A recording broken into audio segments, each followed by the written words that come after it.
Mga pangyayari sa politika, kalagayan sa ekonomiya, mga kaganapan sa entertainment at iba pang mga balitang pambansa. Pinas Update, maging updated sa balita upang maging makabuluhang mamamayan ng ating bansa. Hiwalay na sina Catherine Bernardo at Daniel Padilla matapos ang 11 taon nilang relasyon. Pareho po nilang kinumpirma yan. Sabi ni Catherine, aware siya sa lahat ng mga kumakalat na usap-usapan online tungkol sa kanila ni Daniel.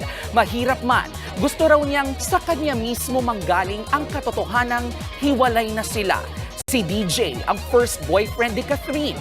At sabi ng aktres, I will always have love for him. Sinubukan naman daw nilang ayusin ang kanilang relasyon, pero sadyang hindi na raw maibabalik ang dati. Dagdag pa ni Catherine, nagsimula sa respeto ang kanilang love story at nagtapos din sa respeto. Sa hiwalay na post naman ni DJ, sinabi niyang isang malaking biyaya ang kanilang pagmamahalan. Sabi pa ng aktor, thank you for dancing with me during my highs and singing with me during my lows. Dagdag pa niya, our lives may drift away but our love will still ride that tide. Sabi ni Daniel, walang hanggan at walang katapusan ang pagmamahal niya sa kanyang bahal. Pareho rin silang nagbigay ng mensahe sa Kathniel fans. Alam daw nilang mahirap itong tanggapin pero kailangan.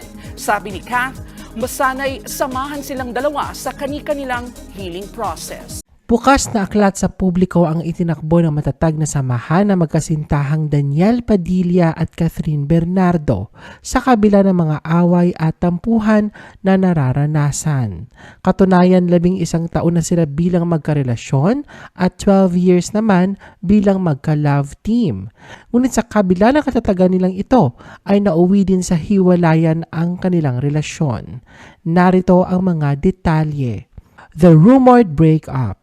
Ilang linggo nang mainit na pinagpipiyastahan ng netizens sa social media at maging sa apat na sulok ng showbiz ang hindi mamatay-matay na usapin patungkol sa hiwalayan ni Daniel at Catherine. Nagsimula ang lahat ng espekulasyong ito matapos na mapag-usapan sa YouTube vlog ni OG Diaz noong November 8 ang tungkol sa relasyon ng Kathniel. Nadawit pa rito ang pangalan ni Andrea Brillantes na ayon kay OG ay naliling kay Daniel at pasekreto pa umanong nagkikita ang dalawa. Bagamat sinabi ni OG na wala pang kumpirmasyon na kanyang ibinalita, ay maraming Kathniel fans ang pumalag at nagtaas ng kilay sa kanya. Tinawag pang fake news peddler si OG dahil sa sinabi nito sa kanyang vlog na wala naman daw katotohanan. Daniel and Catherine spotted together amid breakup rumors. Sa pagkalat ng balitang nagwakas na ang relasyon ni Daniel at Catherine, katulad ng inaasahan, marami sa mga tagahanga ng Kathniel ang hindi agad naniwala rito, lalo na at hindi ito ang unang beses na naintriga ang relasyon na magkasintahan. Katunayan, marami sa kanilang fans ang nagbunyi na makitang nakasuporta pa din ang mga ito sa isa't isa. Noong November 10, pasimpleng pinabulaanan ni Daniel ang kumakalat na spekulasyon sa kanila ni Catherine nang ibahagi niya sa kanyang Instagram story ang video ng nobya sa preview kung saan ang aktres ang online cover. Sa video na in-upload ng preview sa Instagram, makikita si Catherine na inaayusan. Makikita rin na nilike ito ni Daniel bago niya ilagay sa kanyang Instagram story na nilagyan niya ng animated photo ng pusa na katunog ng palayaw ni Catherine na Kath. Tila hindi na kailangan pang magsalita ni Catherine at Daniel dahil ilang araw lang ang nakalipas noong November 14, binasag ng dalawa ang hinala sa kanilang relasyon nang maispatan silang magkasama sa event ng isang luxury watch brand. Mismong si Catherine pa nag-repost sa kanyang Instagram stories ng ilang litrato nila ni Daniel kasama ang ilang kaibigan. Marami din ang kinilig sa video nila na kuha sa after party kung saan makikita sila Daniel at Catherine na magkasamang sumasayaw sa dance floor. Labis kang ikinatuwa na kanilang mga tagahanga ang tagpong ito at sigaw nila, Kathniel the Unbreakable. Andrea and Catherine unfollowed each other on Instagram. Bagamat marami ang nakampante ng masilayan muli ang pagsasama ni Daniel at Catherine, hindi pa rin ito nakatulong upang humupa ang issue sa kanilang relasyon. Isang ang sentro ng usapin at damay rito ay si Andrea Brillantes. Mas lalo pang nagliyab ang init ang usaping ito matapos na mapansin ang pag-unfollow ni Catherine kay Andrea sa Instagram noong November 17. 2 araw ang nakalipas noong November 19, napansin naman ng mapanuring netizens na wala na rin sa following list sa Instagram account ni Andrea ang IG account ni Catherine. Kung susumahin, parehas ang hindi pina-follow ni na Catherine at Andrea ang isa't isa. Pagdating naman kay Daniel, makikita na nanatiling na sa following list niya ang dalawa. Dahil sa pangyayaring ito, marami ang naghinala na baka totoo ang naunang ibinalita ni OG na may isyong namamagitan sa tatlo. Carla Estrada on Katniel's breakup rumors. Sa hindi mamatay-matay na breakup rumors ng Katniel, isa nga sa hinahanapan ng kasagutan sa pananahimik ng dalawa ay si Carla Estrada. Sa tuwing naiintriga kasi ang relasyon ni Daniel at Catherine, nariyan ito upang bigyang linaw ang lahat. Katunayan noong nakaraang taon ay napabalitang may problema din sa relasyon ng celebrity couple at dito mariing itinanggi ni Carla na hiwalay na ang kanyang anak at si Catherine. Pero ang pinapakitang aksyon ni Carla noon ay tila taliwas ngayon dahil mula nang umugong ang hiwalayan ng Catniel ay pinili niyang manahimik. Hanggang sa lumabas sa YouTube channel na Showbiz Now na ni Christopher Mino noong November 24 na mismong si Carla nagkwento na tinuldukan na ni Daniel at Catherine ang kanilang relasyon. Napag-usapan din nila sa programa ang tungkol sa pagkakadawit ni Andrea sa issue na umano ang dahilan ng breakup ng Katniel. Binanggit pa ni Christy ang mga naging pagbabago sa pananamit ni Catherine na nagpapakita na ito ng balat sa kabila ng pagiging overprotective ni Daniel. Nakapagtataka nga raw ito dahil hindi naman gano'n manamit si Catherine noon, kahit pa magsuot ng two-piece ay ingat si Daniel rito. Kung susuriin nga raw mabuti ang pangyayaring ito, matagal na ngang hiwalay ang dalawa. Obserbasyon pa ni Christy, parang kanya-kanya na raw ng lakad sina Daniel at Catherine. Sa kanyang huling mensahe tungkol sa issue, nanindigan siyang hiwalay na talaga sina Catherine at Daniel at muling giniit na ito ay nanggaling sa bibig mismo ni Carla. Hindi naman pinalampas ni Carla ang mga pinagsasabi ni Christy at agad niyang pinasinungalingan ang mga binalita nito patungkol sa pagkukumpirma niya sa hiwalayan ng Katniel. Sa kanyang Facebook ay nirepost niya ang isang online post ng mga sinabi ni Christy na iniwanan niya ng komento na ito po ay walang katotohanan. Dagdag pa ni Carla na kailanman ay hindi niya panghihimasukan o pangungunahan ang personal na buhay ng kanyang mga anak. Samantala sa pagdiriwang ni Carla ng kanyang 49th birthday kamakailan na ginanap sa kanilang bahay sa Quezon City, hinanap ang presensya ni Catherine dahil wala ito sa mga nirepost niya na pictures sa kanyang Instagram.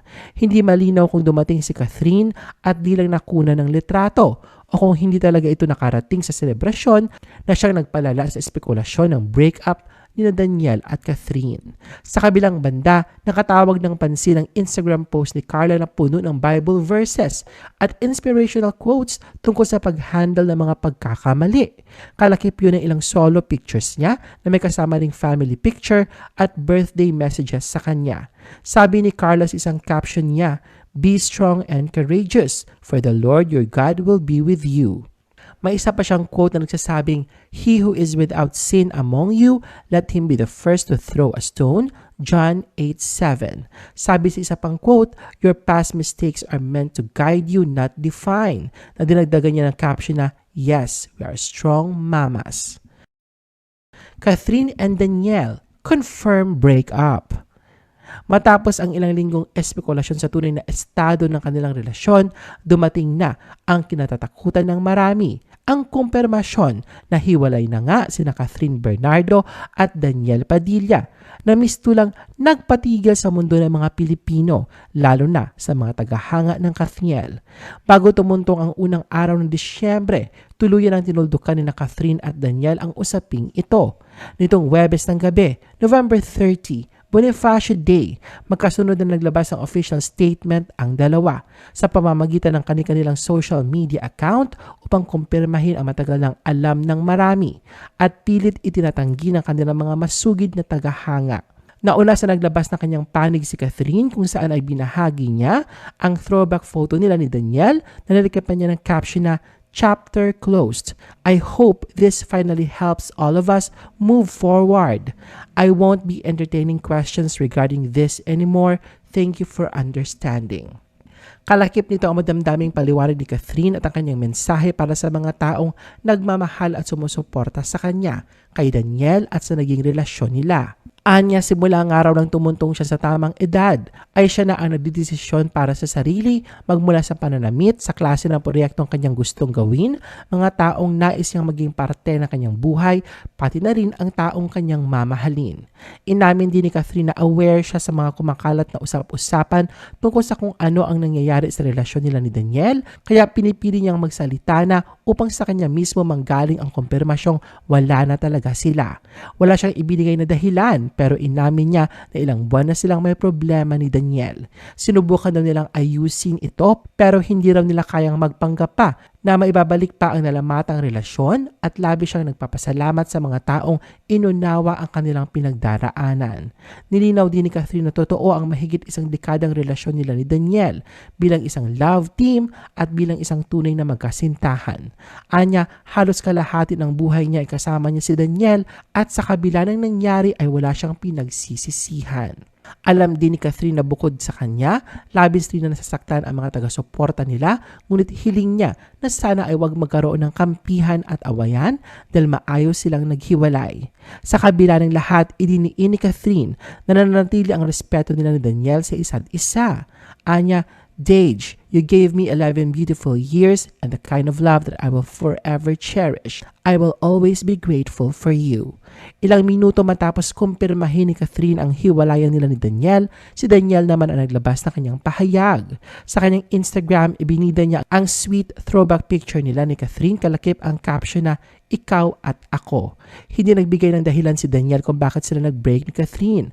Ang tanging sinabi niya ay hindi mawawala ang pagmamahal niya sa dating nobya sa kabila ng kanilang hiwalayan. Ang makatang pahayag ni Daniel, pag-ibig sa mundo, buhay at sa limitadong oras na tayo ay nandito, isang malaking biyaya ang pagmamahal. Ang mahalin ka at mahalin mo. Ang mga alaala natin ay laging kong baon sa aking puso at magiging liwanag sa mga madidilim kong araw. Lubos din niyang pinasasalamatan si Catherine dahil hindi siya iniwan nito kahit ano pa man ang pinagdadaanan niya sa buhay. Anya, "Thank you for dancing with me during my highs and thank you for singing with me during my lows. Our lives may drift away, but our love will still ride the tide." Nag-iwan din si Daniel ng mensahe ng pasasalamat sa solid fans ng Katniel sa magandang pinagsamahan nila, at sinabing umaasa siya na maghihilom din ang sugat na dala ng pangyayari sa pagitan nila ni Catherine. Sa huli, dinagdag ni Daniel ang mensaheng, "Bal, ang pagmamahal ko sa iyo ay walang hanggan at walang katapusan." Pinas Update. Maging updated sa balita upang maging makabuluhang mamamayan ng ating bansa.